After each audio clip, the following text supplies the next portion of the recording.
नमस्कार। P Gurus Hindi में आपका स्वागत है। मैं हूँ श्री अय्यर। आज पुनः हमारे साथ जुड़ रहे हैं वैभव सिंह जी और हम बात करेंगे पाकिस्तान के बारे में। मैं तो मानता हूँ वैभव सिंह जी बहुत ज़्यादा जानते हैं पाकिस्तान के बारे में। आई वुड इवन से he is one of those experts. ज़्यादा उन बात नहीं करते इसके बारे में लेकिन इसको सब चीज़ पता है। मैं आज एक छोटा-सा एक स्टेप पीछे जाकर देखना चाहता हूँ कि अगर ये टूटेगा या बटेगा, किस तरह से बटेगा? मैं एक उदाहरण देता हूँ आपको। देखिए, ज़ेकोस्लोवाकिया एक देश था। मैं समझता हूँ 2000 के आसपास कुछ 5-6 सालों में वह बँटा 2 भागों में और वो बँटने का एक ज्योग्राफिकली एक रिवर था मोरावा, उसके साथ-साथ वो बँट गया। एक तरफ चेक रिपब्लिक और दूसरी तरफ स्लोवाकियन रिपब्लिक। तो ये इस तरह से एक विभाजन काफ़ी आसान था ज्योग्राफी से। लेकिन अगर हम पाकिस्तान को देखेंगे, तो ये बँटेगा कैसे और कितना तैयार है बँटने के लिए? आइए मिलते हैं वैभव सिंह जी से। वैभव जी नमस्कार and welcome to P Guru channel. कैसे हैं आप? बहुत-बहुत नमस्कार Shriji, thank you for inviting me. मैं ठीक हूँ, आप कैसे हैं? बस ठीक-ठाक। विभूति आपको मैं समझता हूँ आपको विभूति सिंह के नाम से मैं आपको पुकारूँ क्योंकि आप ऐसे बहुत कम व्यक्ति हैं जो विभूति पहनते हैं।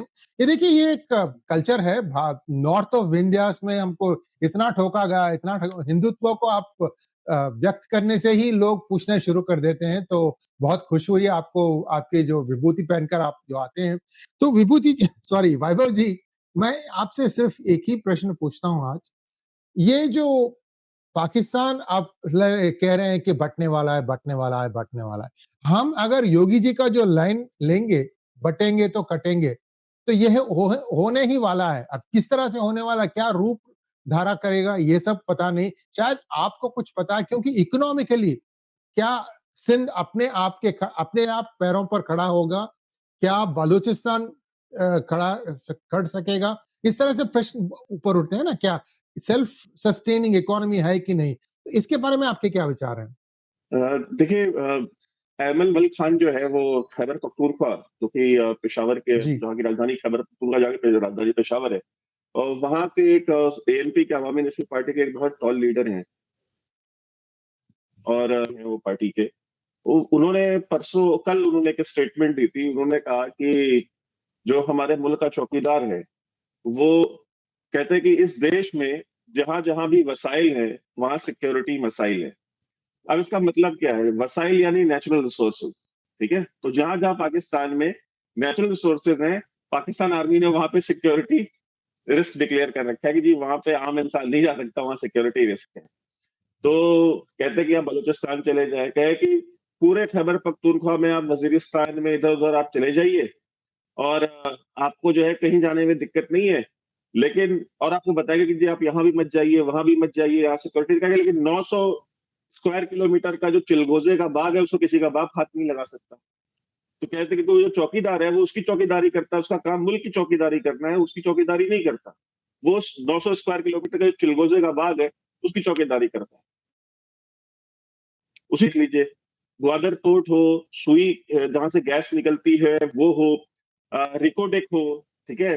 और जहाँ से कॉपर, एल्यूमीनियम ये सारे निकाल रहे हैं, गोल्ड माइन्स हो, जहाँ-जहाँ पे भी ये चीज़ें हैं, वहाँ-वहाँ सिक्योरिटी रिस्क है और पाकिस्तान आर्मी का कब्ज़ा है उसके ऊपर। तो जहाँ तक बात है कि वो सेल्फ सस्टेनिंग हो सकते हैं कि नहीं हो सकते, अभी खैबर पख्तूनख्वा में पारा-चिनार में लिथियम निकल रहा है, तो ये मिला कि भई वहाँ पे लिथियम है, तो पारा-चिनार में वहाँ पे उन्होंने जंग शुरू कर दी कि जी यहाँ पे सिक्योरिटी रिस्क है, अब यहाँ पे हम ऑपरेशन करने जा रहे हैं। सो द थिंग इज़ कि अगर ये सूबे इंडिपेंडेंट हों, अगर वो चिलगोज़े के बाद वो लिथियम और वो गैस की और जो गोल्ड माइन्स हैं, एल्यूमीनियम, कॉपर की माइन्स हैं, अगर वो उन सूबों के पास, उन स्टेट्स के अपने कंट्रोल में हो, तो सेल्फ सस्टेनिंग क्यों नहीं हो सकते? बिल्कुल हो सकते हैं। लेकिन है क्या प्रॉब्लम?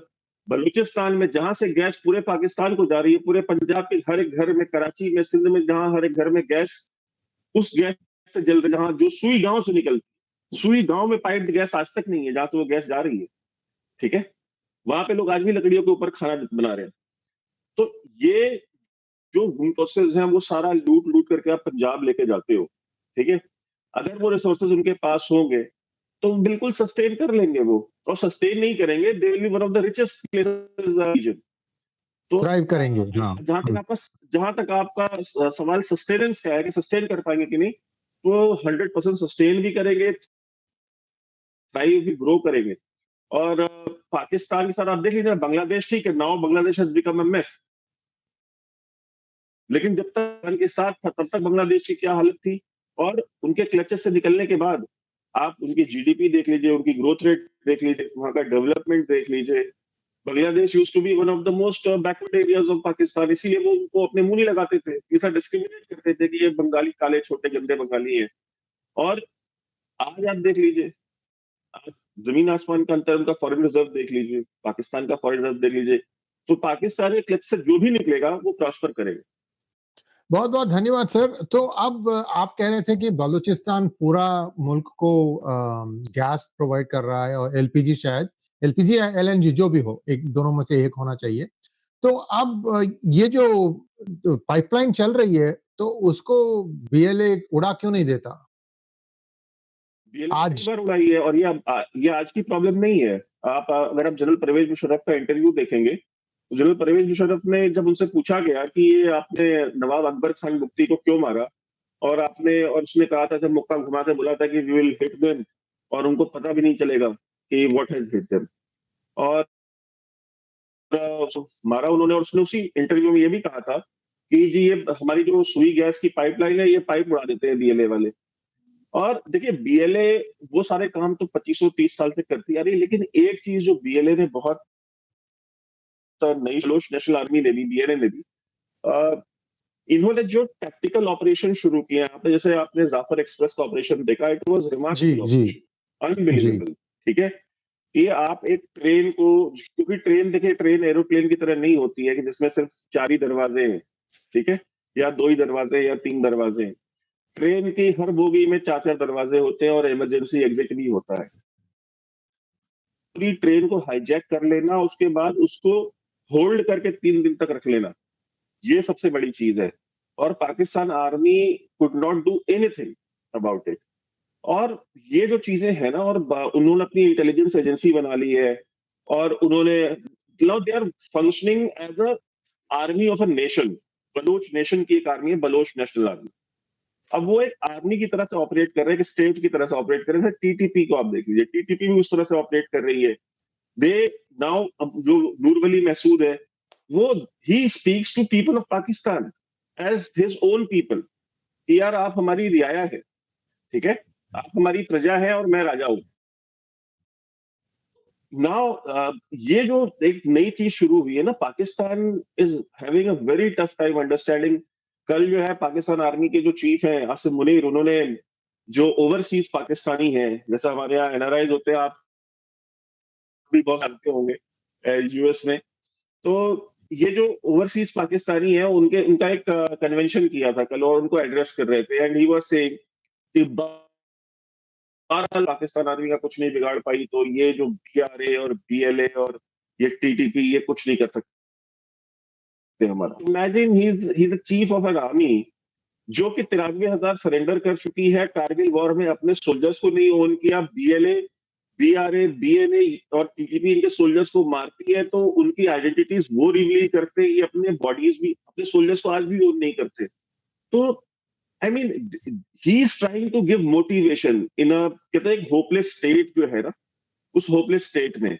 और Mahrang Baloch, can you imagine this? अब देखिए, चाहे खैबर पख्तूनख्वा में चले जाइए, चाहे बलूचिस्तान में चले जाइए, वहां पे एक सिविल रेजिस्टेंस है और एक मिलिट्री रेजिस्टेंस है, दोनों है। जी, जी, सिविल जी। रेजिस्टेंस खैबर पख्तूनख्वा में क्या है? पश्तून तहफ़्फ़ुज़ मूवमेंट, जिसमें मोहसिन दावड़, अली वज़ीर मंसूर है, ठीक है?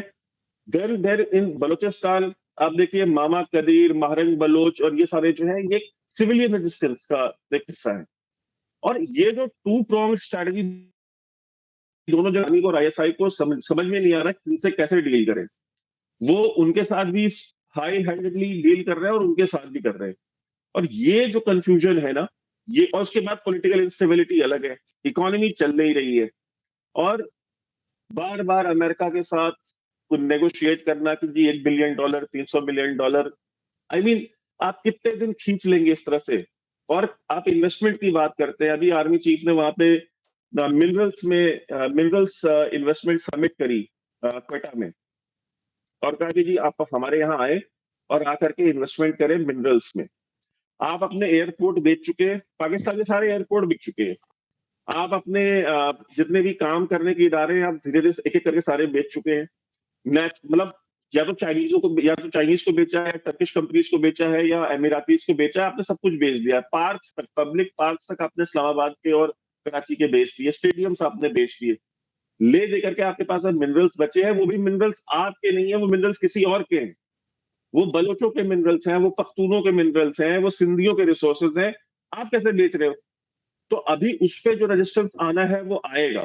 तो इस माहौल में जहाँ पे इतने सिक्योरिटी रिस्क हो, मस्तूंग में अभी कल हमला हुआ है। मस्तूंग में भी 15 दिन पहले भी इनके करीब 2 दर्जन फौजी मारे थे उन्होंने, बीएलए ने। आप कोई पागल होगा? अब चाइना ने $100 बिलियन इन्वेस्ट करना था सीपेक में। डू यू नो आज तक पिछले 12-13 साल में कितने पैसे इन्वेस्ट करे चाइना ने टोटल? $18 no billion. अच्छा, मात्र मात्र 18। म, मात्र 18 आज तक टोटल इन्वेस्ट किया उन्होंने। और करने कितने थे? 100। तो वो क्यों नहीं जी। इन्वेस्ट किया चाइना ने? सीपेक की इन्वेस्टमेंट आज से 5 साल पहले चाइना ने रोक, वो 5 साल से बंद है। क्यों बंद कर दिया चाइना ने? क्योंकि चाइना को भी वो वायबिलिटी समझ में नहीं आ रही है और सिक्योरिटी नहीं समझ में आ रहा कि यार आप हमारे चाइनीज इन्वेस्टर्स को आप कराची में तो प्रोटेक्ट कर नहीं पा रहे हो। शरी बलोच जो सुसाइड बॉम्बर थी बीएलए की, वो जाकर कराची में उसने कन्फ्यूशियस सेंटर जहाँ पे ये चाइनीज सारे थे, वहां पे जाकर उसने खुद को सुसाइड बॉम्बिंग में ब्लास्ट कर लिया। उसमें सारे चाइनीज मारे गए। चाइनीज की टारगेटेड किलिंग कराची में फौज रोक नहीं पा रही है। सो चाइनीज का कहना ही है कि आप हमें कराची में, सिंध में नहीं प्रोटेक्ट कर पा रहे हो, और आप हमें वहां पे बलूचिस्तान में क्या प्रोटेक्ट करोगे जहां आप खुद को प्रोटेक्ट नहीं कर पा रहे? सो ये जो सारी प्रॉब्लम्स है ना, आप जो कह रहे थे कि ये गैस पाइपलाइन की, तो चाहे पाकिस्तान के अंदर या बलूचिस्तान के अंदर या खैबर पख्तूनख्वा में इनकी कोई भी इन्वेस्टमेंट इसीलिए नहीं हो रही है बिकॉज उनको पता है, जो इन्वेस्टर है, कि यार अगर हम करते भी हैं इन्वेस्ट, तो बीएलएपी या टीटीपी के जो उसके जो सपोर्टिंग ग्रुप्स है, जैसे हाफिज गुल बहादुर ग्रुप है वहां पे एक वक्त पावरफुल, ये उसको होने नहीं देंगे। अब तो वो साउथ पंजाब तक पहुंच गए हैं टीटीपी वाले। ठीक है, अब वो साउथ पंजाब में पहुंच गए। कल मैंने एक अपने चैनल डिफेंस ऑफेंस पे मैंने वो वीडियो एविडेंस भी दिखाया कि वो टीटीपी वाले जो है वो साउथ पंजाब में वो वीडियोस बना रहे हैं, मोटरसाइकिल के ऊपर AK-47 लेकर के घूम रहे हैं वो। The situation is wow. So dire. Hmm. तो अब वैभव जी, अगर हम चाइना का मॉडस ऑपरेंडी यानी मोड ऑफ ऑपरेशन अगर देखेंगे, तो हमेशा वो क्या करता है, रॉ मटेरियल्स को अपने पास ले जाकर वहां पर रिफाइन करके फिनिश प्रोडक्ट बनाता है। तो आप समझो लिथियम हो या रिकोडेक्स से जो भी कॉपर वगैरह वगैरह निकाले हो, तो ये लोग, इनका एक ही सिस्टम होता है कि वहां से किसी न किसी तरह से चीन को ले जाओ और वहां पर जाकर उसको रिफाइन करो और उससे प्रोडक्ट्स बनाओ। तो पूछने का मतलब ये है कि अगर ये जो रोड्स हैं या रेल रेल लाइंस हैं, इसको ये लोग पूरी तरह से कंट्रोल नहीं कर सकेंगे तो कुछ भी नहीं निकाल सकेंगे, चाहे रिकोडिक हो या और कुछ हो। और ग्वादर में माना जाता है कि चीन का पूरा कंट्रोल है, लेकिन ग्वादर पोर्ट तक तो ले आना पड़ेगा रिकोडिक से, वो बहुत दूर है। नहीं नहीं, वो ग्वादर पोर्ट आप कंट्रोल करते हैं, ठीक है, ग्वादर पोर्ट कंट्रोल कीजिए। आप वहां पे सामान आप लैंड कर लोगे। आप अगर मान लो अगर आप कहीं बाहर से कुछ लेके, जैसे ऑयल है, चाइना जो है वो ऑयल जो है लेके जाता है इंडियन ओशन से, और उसको ये है कि भाई अगर हम ये ऑपरेशनल कर लेते हैं तो हमको जरूरत नहीं पड़ेगा ये इंडियन ओशन से पूरा मलाका। लेके जाने में। Where Indian strait of Malacca से कि भाई इंडियन ओशन में भाई Indian navy can choke our supplies, ठीक है, तो हम यहाँ ग्वादर से लेके जाएंगे। आप वहां ग्वादर पे लैंड कर लोगे वो ऑयल, वहां से तो आपको चाइना जो है वो आपको लेके जाना पड़ेगा ना, बलूचिस्तान, खैबर जी। पख्तूनख्वा, पंजाब, गिलगित बल्तिस्तान, वो सब क्रॉस करके तब ना आप शख्सगाम वैली होते ही फिर आप पाकिस्तान चाइना जाओगे। ठीक है, तो वो तो रोड्स इनके कंट्रोल में है नहीं। और चाइना ने जो बात बोली कि भाई वो कह रहे, वो उन्होंने ऑफर किया कि हम 50,000 जो है चाइनीज फोर्सेस जो है हम यहाँ डिप्लॉय कर देते हैं पाकिस्तान में। बट पाकिस्तान आर्मी उसके लिए तैयार नहीं हो रही, क्योंकि जाहिर सी बात है अगर आपने चाइनीज सोल्जर लैंड करा दिए वहां पे, तो एक चीज हमेशा याद रखिए कि फिर अमेरिका के पास भी स्ट्रिंग्स हैं जो वो पुल कर सकता है कि भाई अब आप जी। चाइनीज जी। सोल्जर्स को अपने आप बेस दे रहे, बर्दाश्त नहीं करेगा। और आपके जितने भी प्लेटफॉर्म्स है, JF-17 तो आपका भी है ना, अभी तो वो टेस्टेड भी नहीं है। लेकिन आपके जो बाकी के सारे प्लेटफॉर्म्स हैं, आपकी तो जो जो स्टैंडर्ड और जो इशूड जो गन है, जो असॉल्ट राइफल है, वो भी अमेरिकन है। सो वो उसकी तो गोलियां भी आपको अमेरिका से लेनी पड़ती है ना। सो द प्रॉब्लम इज कि F-16 आपके सारे ग्राउंड कर सकते हैं, वो इंस्टीट्यूशन सारे उनके पास में है। आपके जो रेमिटेंसेस वहां से आते हैं, उसको चोक कर देंगे। और अमेरिका के पास एक जो बहुत बड़ा वेपन है, वो स्विफ्ट है। वो स्विफ्ट के इकोसिस्टम से आपको बाहर निकाल देंगे। आपके यहाँ की इकोनॉमी आपकी 24 घंटे में वैसे ही कोलैप्स हो जानी है। क्योंकि कोई भी यूरोप में रहने वाला, नॉर्थ अमेरिका में रहने वाला या ऑस्ट्रेलिया में रहने वाला जो पाकिस्तानी है, वो अपने घर में पैसा भेज नहीं पाएगा। बिकॉज वो स्विफ्ट कोड उसके पास होगा ही नहीं, क्योंकि वहां के सारे बैंक वो बाहर कर देंगे सिस्टम से। सो अमेरिका के पास इतनी सारी स्ट्रेंथ है ना। Pakistan is not China, Pakistan is not Russia, ठीक है, and Pakistan is for that matter not even India, ठीक है। वी कैन रेजिस्ट, हम लड़ भी सकते हैं, हम रजिस्ट भी कर सकते हैं। आप अपने अमेरिका में इंडियन जो कम्युनिटी है उसको देखा है। आप बताइए, जो ओवर कल कन्वेंशन उन्होंने किया है, वो कौन लोग थे? Majority of overseas Pakistani, they despise Pakistan army right now. वो जी, गालियां देते हैं आसिम मुनीर को। इमरान खान को अंदर डाला हुआ है उन्होंने। इमरान खान अच्छा था, बुरा था, what ever he was, NRI का जो ओवरसीज पाकिस्तानी कम्युनिटी है उनके बीच में पॉपुलर वही था ना। जी, जी। सो ये ये जो प्रॉब्लम है, और उनकी जो कम्युनिटी है, वो कहते हैं कि जी हम रेमिटेंसेस ही नहीं भेजेंगे। अच्छा, ऐसा कि आप जो रेमिटेंस भेजते हो, कोई गवर्नमेंट को भेजते हो, अपनी फैमिली को भेजते हो आप, ठीक है, वो गवर्नमेंट को नहीं मिलता। तो अपनी फैमिली को भेजते हो, अपनी बेटी की शादी के लिए भेजते हो, अपनी माँ की इलाज के लिए भेजते हो, आप अपने घर घर में लोगों की प्रॉपर्टियां खरीदने के लिए भेजते हो, वो आप किसी गवर्नमेंट के अकाउंट में थोड़ी डालते। बट इंडियन कम्युनिटी में आपको कभी एनआरआई कम्युनिटी में ऐसा नहीं सुनने को मिलेगा कि हम रेमिटेंस नहीं भेजेंगे अगर ये गवर्नमेंट नहीं आई तो। जी, जी, जी। Because for NRI community it is India first. India रहेगा तो बीजेपी रहेगी, कांग्रेस रहेगी और बाकी रहेंगे, ठीक है। नथिंग, किसी भी एनआरआई के लिए इंडिया से ऊपर कुछ भी नहीं है, बारिंग ऑफ फ्यू जो कम्युनिस्ट विचारधारा के या जो मुस्लिम ब्रदरहुड वाले। 99% of the NRI community is a patriotic community. Pakistan के साथ ये ट्रेजेडी है कि वो नहीं है। उनकी लॉयल्टी क्या है? उनके लिए रिलीजन फर्स्ट है। First I am a Muslim then a Pakistani. यही सबसे बड़ी प्रॉब्लम फंस जाती है जब आप रिलीजन को देश के पहले कर लेते हैं। So the problem with Pakistan is the same, कि उनको इस समय कहीं कोई सपोर्ट सिस्टम नहीं है। और ये जो चाइनीज, जो उनको ड्रीम था कि भाई चाइना आएगा, इतना पैसा इन्वेस्ट करेगा, और चाइना अमेरिका की तरह एड देता नहीं है। वो पैसा देगा तो कुछ ना कुछ लेगा आपसे, और सोल्जर्स आप उनके आप डिप्लॉय कर नहीं सकते। तो ये सीपेक, इसीलिए चाइना ने उसके ऊपर इन्वेस्टमेंट बंद कर रखी है। पर्ल कॉन्टिनेंटल होटल वहां पे क्वेटा में, सॉरी ग्वादर में, उसके ऊपर जाकर के कब्जा कर लिया था बीएलए ने, आज से तकरीबन 4-5 साल पहले। और उसमें थे, रुके कौन थे? सारे के सारे 70% ऑक्यूपेंसी चाइनीज की थी। उन्होंने उनको स्लॉटर किया वहां पे। So the Chinese are not safe anywhere. Gwadar भी, इनको एक गलत फहमी है कि ग्वादर सेफ है। जिस दिन बीएलए की जो कैपेबिलिटी बढ़ती जा रही है, और बलूचिस्तान आर्मी की, और अब तो टीटीपी और बीएलए का जो है स्ट्रेटेजिक कोलैबोरेशन भी हो गया है, ऑपरेशनल कोलैबोरेशन हो गया, कि अब बीएलए बलूचिस्तान में जो जो पख्तून एरिया है, जैसे क्वेटा है, Quetta is in centre of Balochistan. North of Quetta has always been Khyber Pakhtunkhwa, Pakhtunistan. वो सारे पख्तून रहते हैं वहां पे। South of Quetta is all Balochistan, वहां पे सारे बलोच रहते हैं। The Baloch have never claimed over the areas जो कि खैबर पख्तूनख्वा के उनके यहाँ पर वो ऑफिशियल पाकिस्तान के मैप में दिखता है। बट बलोच लीडर्स जितने भी हुए हैं आज तक, सरदार अताउल्ला मिंगल हो, खान अफ कलात हो, नवाब अफजल खान बुख्ती हो, चाहे खैर बख्श मरी हो, हर किसी ने कहा कि भाई नॉर्थ ऑफ क्वेटा हमारा नहीं है, हमको चाहिए भी नहीं। ये पठानों का लेना देना है। पठान अगर हमारे साथ रहना चाहते हैं रहे, अगर वो अपना आजाद पख्तूनिस्तान बनाना चाहते हैं वो बनाए, we have no problem. Balochistan is half, Balochistan is in Pakistan and half of the Balochistan is in Iran, जो कि सिस्तान प्रोविंस में है। वो सिस्तान वो प्रोविंस, क्लेम हाँ। करते हैं, जो ठीक है, जो वो उसको क्लेम करते हैं जो ईरान में है सिस्तान। लेकिन वो कभी पठानों के एरिया, वो नॉर्थ ऑफ क्वेटा उन्होंने कभी भी ओन नहीं किया। सो चूंकि उनकी हाफ पॉपुलेशन पठान है, पख्तून है, तो टीटीपी ने उनसे बोला कि भाई आप हमें साथ कोलैबोरेट कीजिए। बीएलए सेड ओके, हम आपके साथ करेंगे। अगर क्योंकि हमारे कॉमन एनिमी है Pakistani state and Pakistan army, ये जुल्म कर रही है। इसीलिए नूर वली महसूद ने अभी एक हफ्ते पहले जब पाकिस्तानी नेशन को एड्रेस किया, तो he said, he did not name only the Pakhtuns, he said कि पाकिस्तान की फौज मासूम बलूचों के ऊपर और पठानों के ऊपर जुल्म कर रही है।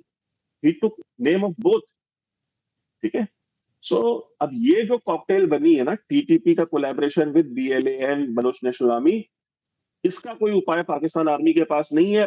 अब या तो इसका एक ही उपाय है कि वो जो कह रहा था उनका जो चीफ मिनिस्टर है बलूचिस्तान का, can you imagine chief minister of Balochistan who himself is a Baloch saying कि बलूचिस्तान प्रॉब्लम का एक ही सोल्यूशन है, that is the genocide of Baloch people. Can you imagine this? This is this is the chief minister of that state saying.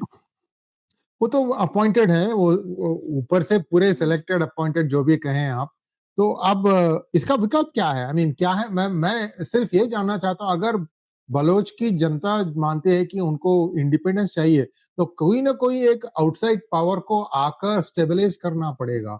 या तो उनकी currency के लिए जो स्टेबलाइजेशन की ज़रूरत है, और थोड़ी बहुत एडमिनिस्ट्रेशन, और आप जो कह रहे हैं इंफ्रास्ट्रक्चर डेवलपमेंट, अगर उनके पास हैं पूरे गैस लाइन, तो वहां से अपने-अपने इनके घरों को पहुंचाने के लिए भी तो आपको इंफ्रास्ट्रक्चर की काम लगती है, रोड्स डालने पड़ेंगे। तो कहीं न कहीं एक स्टेबलाइजिंग इन्फ्लुएंस की ज़रूरत है।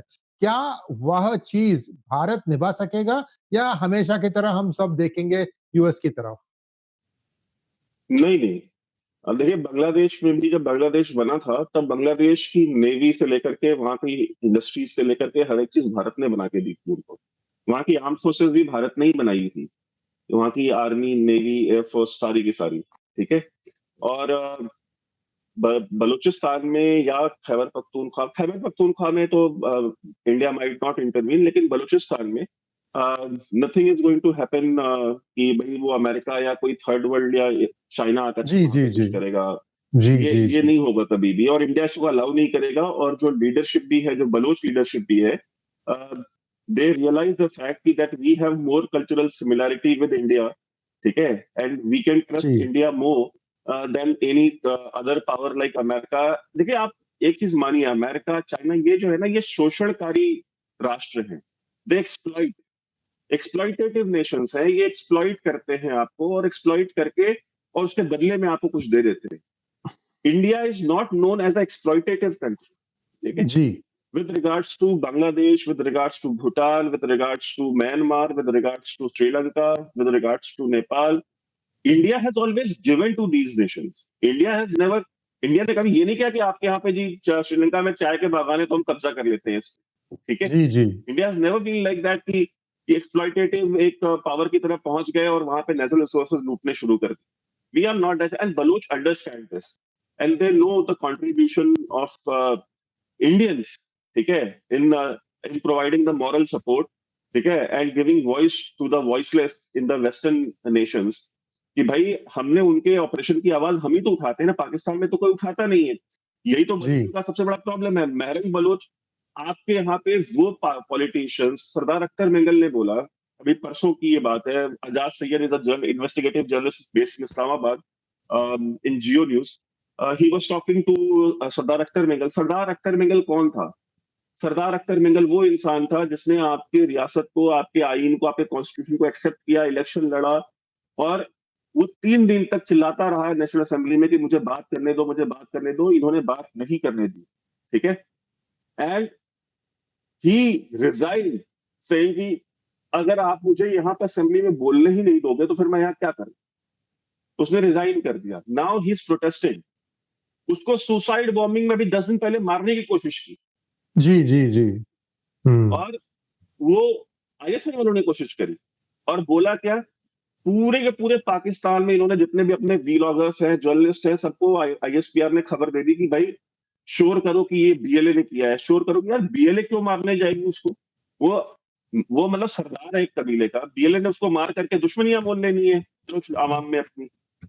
वो तो वो कि भाई आप गलती कर रहे हो, आप ये जो जा रहे हो ना, समझो को उनके हक नहीं मिलेंगे।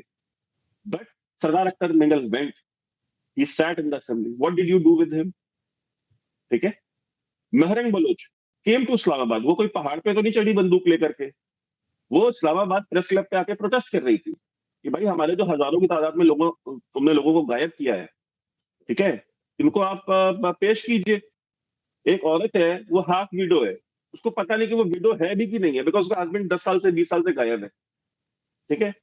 अगर वो मर गया है तो उसकी लाश बता दो, या यही बताओ वो मर गया तो कम से कम उसको पता तो हो कि उसको ईद पे करना क्या है, ठीक है। लेकिन नहीं करेंगे, उसको उठा करके आपने महारंग बलूच को आपने जेल में डाल दिया। तो आपने खुद, आपकी रियासत ने, आपकी स्टेट ने ये प्रूफ किया है कि हमें सिर्फ एक ही जुबान समझ में आती है, वो जुबान बंदूक की है, ठीक है। सो उनको ये चीज पता है कि इस पूरे के पूरे ऑपरेशन में there is only one country, there is only one power, ठीक है, जो उनके जख्मों पे मरहम लगा सकता है, वो भारत है।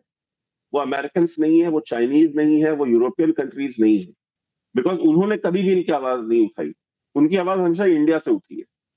और इंडिया में भी आप यू विल नेवर फाइंड, ये बहुत अनफॉर्चुनेट है, लेकिन आप देखिएगा, कभी सोचिएगा इस बारे में, इंडियन मुस्लिम्स,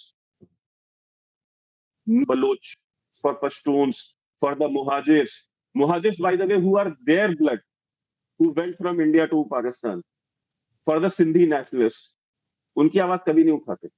रोहिंग्यास के लिए रोएंगे, ठीक है, फिलिस्तीनियों के लिए रोएंगे, बट उनके लिए नहीं बोलते। वैभव जी, ये सब पैसे लेकर करने वाले काम हैं और वह भी मैं कह सकता हूँ आप, हाँ, ये छोटे माइनॉरिटी हैं लेकिन ये शोर-शराबा करने में बहुत माहिर हैं। तो अब देखते हैं कब मैं समझता हूँ एक ना एक लैंडमार्क इंसिडेंट होगा, जिसके बाद ये थोड़ा एक्सेलरेट होगा और ये मानता हूँ मैं कि बीएलए कभी ना कभी ग्वादर को पूरा-पूरा कब्ज़े में ले लेगा। चीन या नो चीन। ये क्योंकि उनको ये बताना है ना अभी कि देखिए हमारे लिए बंदरगाह चाहिए और वह ये है, जिसके ज़रिए भारत उनको सप्लाइज़ भी पहुँचा सकता है। मैं समझता हूँ, आप क्या समझते हैं इसे बिल्कुल, टर्निंग पॉइंट बिल्कुल। कहते हैं ना? और हाँ, हुँ। नहीं, नहीं, वो सप्लाई देखिए, देखिए, अगर भारत एक्चुअली में ये कहते हैं ना कि भारत वहां पे ये कर रहा है, इंडिया वो कर रहा है, मैं India the share size of India, जो इंडियन इकोनॉमी का साइज, और इंडिया के पास जितने पैसे हैं खर्च करने के लिए, ठीक है, अगर इंडिया, अगर इंडियन प्राइम मिनिस्टर डिसाइड कर लेना कि बलूचिस्तान को आजाद होना है 6 महीने के अंदर, वो 6 महीने में होगा, क्योंकि पैसा, और इंडिया ने तो अभी कुछ दिया ही नहीं है वहां पे, क्योंकि इंडिया को जरूरत नहीं है वहां पैसे देने की। जी, ईरान से जितना ऑयल स्मगल होता है पाकिस्तान में, वो बीएलए को भत्ता दिए बिना नहीं जाता, ठीक है। जी। और ये हजारों करोड़ रुपए हैं। जब अमेरिकन गए अफगानिस्तान से, तो जितने उनके गैजेट्स थे, ठीक है, $80 बिलियन, $80 बिलियन के ये असलहे छोड़ के गए हैं। अस्त्र-शस्त्र, हाँ। कितने, हुँ, ठीक हुँ। है, उसमें से हजारों करोड़ के जो असलहे जो है बीएलए ने खरीदे, नाइट विजन ग्लासेस खरीदी है, थर्मल इमेजिंग के इक्विपमेंट्स खरीदे, असॉल्ट राइफल्स खरीदी हैं, गियर बुलेट प्रूफ वेस्ट खरीदे उन्होंने, हजारों करोड़। वो कहाँ से पैसे आए? वो जो ईरान से ऑयल स्मगल होता है, उनके पास पैसे हैं। बलूचिस्तान में आपको लगता है कि आप वहां के कोई भी नेचुरल रिसोर्स निकालेंगे और बीएलए को पैसा नहीं देंगे? जी। देंगे। बीएलए एक सेल्फ सस्टेनिंग ऑर्गेनाइजेशन है, उसको जरूरत नहीं है भारत से पैसा लेने की। उनको, जो बलोच है, जो आम बलोच है, वो भारत से सिंपैथी इसलिए, या भारत के प्रति उनका रिस्पेक्ट इसलिए, क्योंकि भारत ही इकलौता देश है जो हमेशा उनकी आवाज उठाता है। There is no other country in this world which has ever raised their voice except India and except Indian government. तो वो इस चीज को लेकर के बहुत वो मानते हैं। Even for that matter the Pashtuns, the Pathans, उनको भी आप देखिए। अब ये फैज हमीद तो आईएसआई चीफ गया था ना, वो चाय पीने के लिए वहां सरीना होटल में, जी, जी। कि काबुल में, डोंट हाँ। वरी एवरीथिंग, हाँ, एवरीथिंग विल बी फाइन, ठीक है। आप मुझे बताइए, where is Faiz Hamid right now, ठीक है। Faiz Hamid is rotting in a posh jail, ठीक है, इन पाकिस्तान आर्मी, और उसको टांग देंगे ये, आज नहीं तो कल, या तो उम्र कैद दे देंगे। बाय द वे, कल एक दोस्त से बात हो रही थी वहां इस्लामाबाद में, ही वाज टेलिंग मी कि फैज हमीद साहब का जो वजन है वो आधा हो गया है, what it used to be, it's now half, hmm. ठीक है। सो दैट इज व्हाट कहीं आई फील कि डायबिटिक तो नहीं है वो? कहीं डायबिटिक तो नहीं है वो? डाय नहीं, ही स्टॉप्ड ईटिंग, एंड अच्छा। उनकी तबीयत भी खराब थी actually. When he was posted in Karachi, तो डाकुओं ने गोली मार दी थी इनके पेट में, तो वो गोली इनके पेट के अंदर ही है फैज़ हमीद के। तो वो उनका पेट हर 8-9 महीने में एक बार फूल जाता है, तो वो हॉस्पिटल में जाकर के उसको क्लियर कराना पड़ता है। So I mean there are some very severe medical conditions with फैज़ हमीद। तो वो फैज़ हमीद साहब का आप देखिए, he used to be the pharaoh, ठीक है? जी, जो जी। चाहते थे whatever he used to say was the law in Pakistan, ठीक है? And what he did with Nawaz Sharif, what he did with the Baloch people, what he did with the innocent Pashtuns. अब आप बताइए कि आज की date में कौन बलूच वही है, टीटीपी वही है, फैज हमीद साहब अंदर हैं। Similarly, the same history will repeat with Asim Munir also. I mean, the insurgency in Balochistan has been going on for like past 77, 78 years now. ठीक है? अगर आज तक नहीं कर पाए तो what makes you think कि यार आगे कर लोगे? Like you can sort it out. You can't, because it's a genuine freedom struggle. You have to understand that. ठीक है? खैबर पख्तूनख्वा में पठान जो थे वो दे यूज्ड टू बी खुदाई खिदमतगार, बादशाह खान के फॉलोअर्स थे।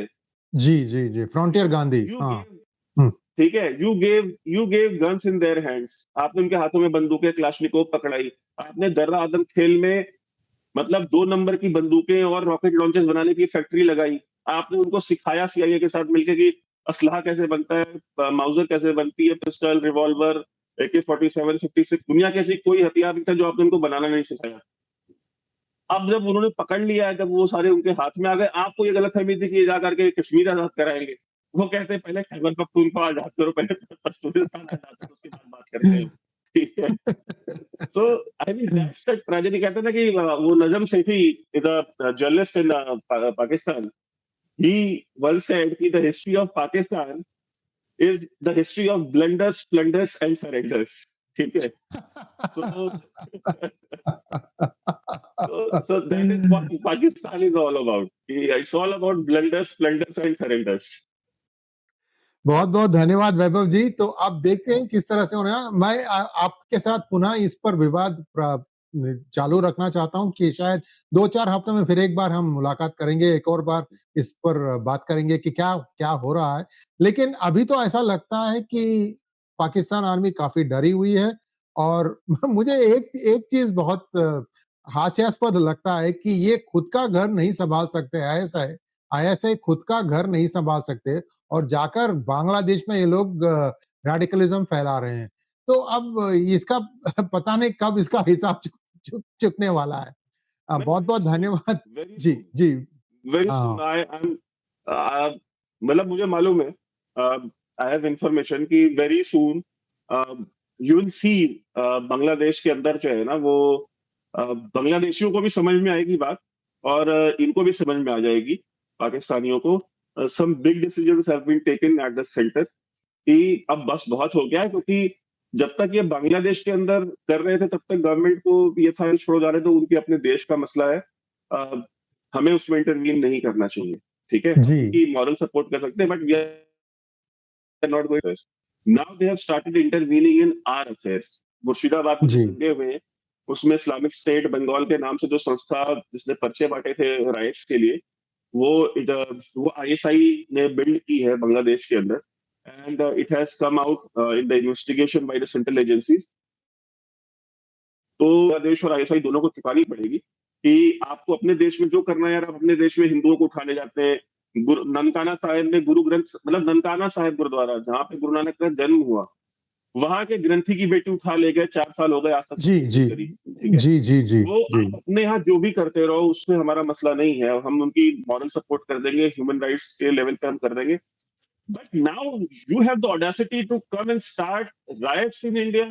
लाइक तुम्हारा मतलब इतना मन बढ़ गया आप लोगों का। तो the government has taken a decision कि we have to fix them and teach them a lesson and very soon we will see कि वो लेसन बांग्लादेश को भी समझ में आएगी। बहुत-बहुत धन्यवाद वैभव जी। पुनः आपसे मिलेंगे शीघ्र ही। नमस्कार। नमस्कार।